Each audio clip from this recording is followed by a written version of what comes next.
अस्सलामुअलैकुम बच्चों, आपने माहौली निज़ाम में तवानाई का बहाव इस चैप्टर का पहला वीडियो अच्छी तरह से देखा होगा, समझा होगा और याद रखा होगा। तो बच्चों, इससे पहले कि हम आज की वीडियो शुरू करें, हम जल्दी से पिछली वीडियो को रिवाइज करते हैं। हमने पिछली वीडियो में क्या सीखा था? माहौली निज़ाम में सार्फिन की मुख्तलिफ सतह होती है, जैसे इब्तिदाई सार्फिन, ये खुद कपील ग़िज़ासाज़ नबातात पर रास्त इंहिसार रखते हैं। सानवी सार्फिन, ये गोश्तखोर है, दूसरे हैवानात से अपनी ग़िज़ा हासिल करते हैं। आला सार्फिन, ये गोश्तखोर हैवानात से ग़िज़ा हासिल करते हैं, इन्हें दूसरे हैवानात नहीं खाते। हमाखोर, ये सब्ज़ी और गोश्त का ग़िज़ा के तौर पर इस्तेमाल करते हैं। ग़िज़ाई ज़ंजीर, ग़िज़ासाज़, सारिफ और तज्ज़ियाकार में मुस्तकिल बाहिमी तामुल जारी रहता है। इस तामुल की एक तरतीब होती है, उसे ग़िज़ाई ज़ंजीर कहते हैं। ग़िज़ाई जाल, हर ज़ंजीर में 4, 5 या इनसे भी ज़्यादा कड़ियाँ पाई जाती है। एक माहौली निज़ाम कई ग़िज़ाई ज़ंजीरों से मिलकर बनता है, जो कई सतहों पर एक दूसरे के साथ जुड़ी होती है, कनेक्टेड होती है। इस तरह ग़िज़ाई जाल बनता है। बच्चों, मैंने आपको एक एक्टिविटी दी थी कि आपको अपने अतराफ के माहौली निज़ाम के मुख्तलिफ सार्फिन की फहरिस्त बनाकर उनके तज्ज़ियाती तरीके के मुताबिक जमातबंदी करना था और शक्ल देखकर ग़िज़ाई जाल बनाना था। मुझे यकीन है आप लोगों ने ज़रूर किया होगा। अभी कुछ सवालात हैं, जैसे क्या ग़िज़ाई जाल में सार्फिन की तादाद मुतय्यन फिक्स होती है? नहीं ना, ग़िज़ाई जाल में सार्फिन की तादाद फिक्स नहीं होती है। नेक्स्ट है, अगर एक ही सारिफ की ग़िज़ा एक ही किस्म के जानदार से हासिल हो तो माहौली निज़ाम पर इसका क्या असर पड़ेगा? तो बच्चों, ज़्यादा तादाद में सार्फिन को ग़िज़ासाज़ पर डिपेंड रहना पड़ेगा, जिसकी वजह से सार्फिन के दरमियान ग़िज़ा के लिए मुकाबला कंपटीशन होने लगेगा। फिर ग़िज़ाई जाल में डिस्टर्बेंस होगा और ग़िज़ाई जाल दरहम बरहम होगा और माहौली निज़ाम भी गैर मतवाज़न हो जाएगा। अब नेक्स्ट है, ग़िज़ाई जाल में तवाज़न क्यों ज़रूरी है? तो बच्चों, ग़िज़ाई जाल में कई जानदार एक दूसरे पर डिपेंड होते हैं। कई सतह पर जानदारों की तादाद में तब्दीली होने से ग़िज़ाई जाल पर असर पड़ता है।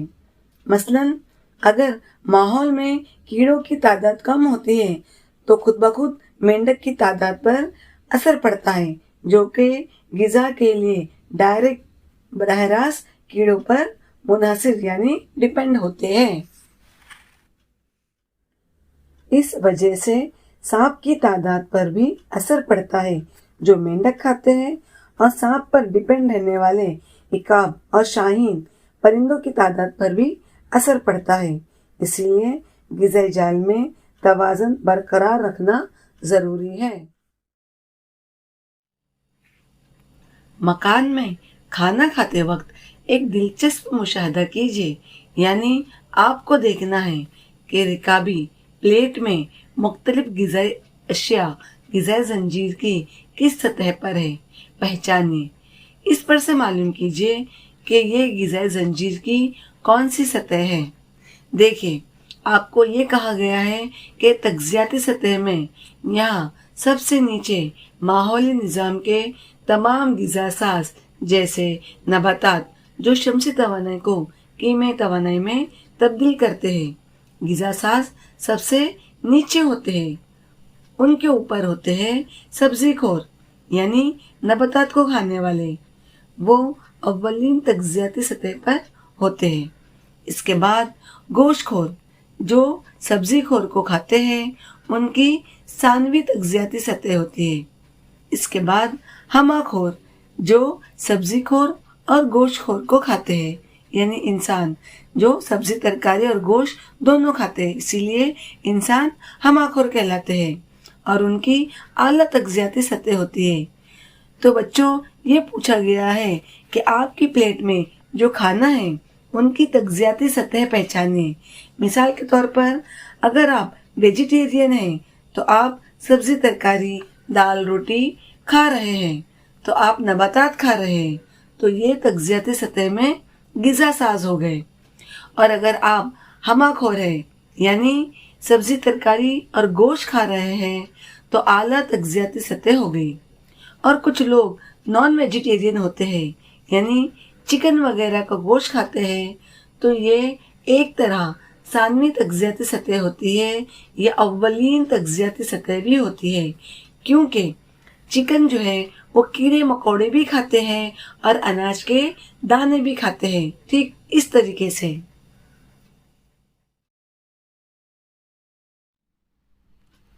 توانائی کا ہرم، انرجی پیرامڈ، تغذیاتی سطح، ٹروفک لیول۔ غذائی زنجیر میں ہر سطح کو تغذیاتی سطح کہتے ہیں۔ یہ جو الگ الگ سطح ہے انہیں کہا جاتا ہے تغذیاتی سطح، یعنی غذا حاصل کرنے کی سطح۔ کون سی سطح پر جاندار اپنے غذا حاصل کر رہے ہیں اسے کہتے ہیں تغذیاتی سطح۔ بچوں، غذا ساز سب سے نیچے صفر سطح پر ہے، سبزی خور اولین سطح پر، گوشت خور ثانوی سطح پر اور ہمہ خور اعلیٰ سطح پر ہے۔ غذائی زنجیر میں غذائی اجزاء اور توانائی کا تناسب ادنیٰ ترین سطح سے اعلیٰ ترین سطح پر صارفین تک مرحلہ وار گھٹتا جاتا ہے، یعنی یہاں پر غذائی اجزاء اور توانائی نچلی سطح پر سب سے زیادہ ہوتی ہے، اس کے بعد سبزی خور انہیں کھاتے ہیں، جیسے ناک توڑا کھاتا ہے تو وہ توانائی کا کچھ حصہ اپنے کسی کام میں خرچ کرتا ہے اور کچھ توانائی بچا کر رکھتا ہے۔ اس کے بعد اسے گوشت خور کھاتے ہیں تو وہ توانائی گوشت خور کو حاصل ہوتی ہے، یعنی کچھ حصہ حاصل ہو رہا ہے۔ اس طرح گوشت خور توانائی کا کچھ حصہ خرچ کرتے ہیں۔ بچوں، یہ توانائی کس طرح خرچ کرتے ہیں؟ یہ جو حیاتی افعال ہیں جیسے عمل تنفس، عمل انہضام، عمل استخراج وغیرہ، ان کاموں میں توانائی کا استعمال ہوتا ہے، یعنی یہاں توانائی خرچ ہو رہی ہے۔ اسی طرح جب ہمہ خور انہیں کھاتے ہیں تو انہیں بھی توانائی کا بہت کم حصہ حاصل ہوتا ہے۔ تو جیسے جیسے ہم تغذیاتی سطح میں اوپر جاتے ہیں تو غذائی اجزاء اور توانائی کا تناسب کم ہوتا جاتا ہے۔ بچوں، یہاں اس شکل میں آبی توانائی ہرم، pyramid of energy in an aquatic system میں ہر سطح پر توانائی کی منتقلی کو دکھایا گیا ہے۔ سیم ویسا ہی ٹرائنگل ہے جو پہلے ہم نے دیکھا، لیکن وہ تغذیاتی سطح کا تھا اور یہ آبی توانائی ہرم ہے۔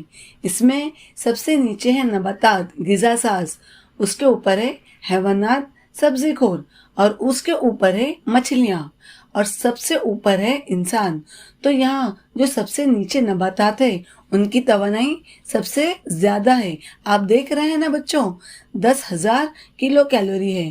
تو جیسے ہی آپ تغذیاتی سطح میں اوپر بڑھتے جاؤ گے، اولین تغذیاتی سطح، ثانوی تغذیاتی سطح، اعلیٰ تغذیاتی سطح، تو اس کی توانائی آہستہ آہستہ کم ہوتی جاتی ہے۔ نباتات کے پاس 10,000 کلو کیلوری تھی، اس کے بعد آپ اوپر گئے تو یہ ہو گئی 1000 کلو کیلوری، پھر اور اوپر گئے تو یہ اور کم ہو گئی 100 کلو کیلوری، اور سب سے اوپر گئے تو یہ اور کم ہو گئی 10 کلو کیلوری۔ तो अब देखिए बच्चों, आप जैसे जैसे ऊपर जाएंगे वैसे वैसे तवानाई कम होती जाती है। तो इसे कहते हैं तवानाई का हरम, एनर्जी पिरामिड। तो यहाँ इस हरम में हर सतह पर तवानाई की मुंतकली को दिखाया गया है। हर सतह पर तवानाई किस तरह मुंतकिल हो रही है, और ग़िज़ाई ज़ंजीर में तवानाई की कई बाकायदा सतह होती है और वो ग़िज़ाई ज़ंजीर से भी जुड़े होते हैं, कनेक्टेड होते हैं। जो मैंने आपको बताया, हर सतह पर तवानाई की मुंतकली अलग होती है। यहाँ पर आपने देखा भी है, तो तवानाई की बाकायदा सतहों की तरतीब में तवानाई की मुंतकली के दौरान असल तवानाई बतदरीज आहिस्ता आहिस्ता कम होती जाती है। इस तरह जानदारों की तादाद भी अदना से आला सतह की जानिब कम होती जाती है।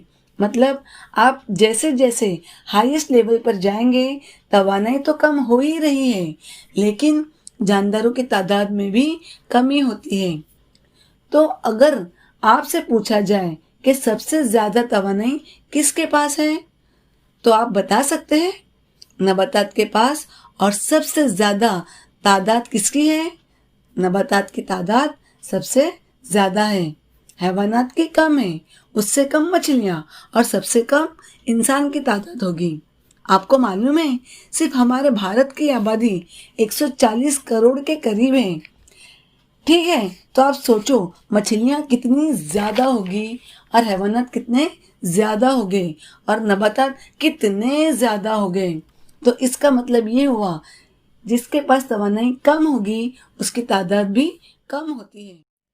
अब सबसे आला सारिफ खत्म होने के बाद उसके मुर्दा जिस्म के तज्जिया करने वालों को वो तवानाई हासिल होती है। तो ये तज्जिया कौन करता है? फपुन और दूसरे खुर्दबीनी जानदार तज्जिया करने का काम, सड़ाने का काम करते हैं, इसीलिए उन्हें तज्जियाकार कहते हैं। मुर्दा जानदारों के बाकियात से ग़िज़ा हासिल करते हुए तज्जियाकार उन्हें सादा कार्बनी माहौल में तब्दील करते हैं। मतलब आला सारिफ जैसे शेर बब्बर के डेथ खत्म होने के बाद वो मिट्टी में मिल जाते हैं। तो तज्जियाकार लगातार तज्जिया करते रहते हैं और अपनी ग़िज़ा हासिल करते हैं। सिर्फ ग़िज़ा ही हासिल नहीं करते, बल्कि पेचीदा नामियाती मादों को सादा कार्बनी मुरक्कबात में तब्दील करते हैं। ये कार्बनी मुरक्कबात आसानी से हवा, पानी और मिट्टी में मिल जाते हैं। इसके बाद ये दोबारा नबातात के ज़रिए जज़्ब किए जाते हैं और ग़िज़ाई ज़ंजीर में शामिल हो जाते हैं। तो बच्चों, आप समझ गए होंगे कि जानदारों के तग़ज़िये के मुख्तलिफ तरीक़ों के ज़रिए तैयार होने वाले ग़िज़ाई जाल की वजह से तवानाई और मुख्तलिफ किस्म के तग़ज़ियाती मादे माहौली निज़ाम में सफ़र करते रहते हैं, शामिल होते रहते हैं। किसी भी माहौली निज़ाम में तवानाई का अहम ज़रिया सूरज है, यानी सूरज से हमें तवानाई मिलती है। सूरज ही मेन या हम कह सकते हैं फाइनल सोर्स है। चाहे आप नबातात खा रहे हैं या हैवानात, तवानाई हमें सूरज से ही हासिल हो रही है। माहौली निज़ाम में सब्ज़ नबातात कुल शमसी तवानाई का कुछ हिस्सा ग़िज़ा की शक्ल में ज़ख़ीरा कर लेती हैं। यहाँ सब्ज़ नबातात सूरज की मौजूदगी में शुआई तरकीबी अमल के ज़रिए अपनी ग़िज़ा खुद तैयार करते हैं। तज्जिये के मरहले तक पहुँचने से पहले ये तवानाई एक तग़ज़ियाती सतह से दूसरी तग़ज़ियाती सतह की जानिब मुंतकिल होती है, पास होती है। तज्जियाकार के ज़रिए इसकी कुछ तवानाई हरारत की शक्ल में खारिज होती है। तो जब किसी जिस्म का तज्जिया होता है तो उसमें से हरारत, हीट हवा में शामिल होती है, लेकिन तवानाई वापस सूरज की जानिब नहीं जाती। हम सूरज से तवानाई ले तो रहे हैं, लेकिन सूरज को दोबारा नहीं दे रहे हैं। इसीलिए तवानाई के बहाव को यक तरफा, यक के मानी है एक तरफा, वन वे माना जाता है।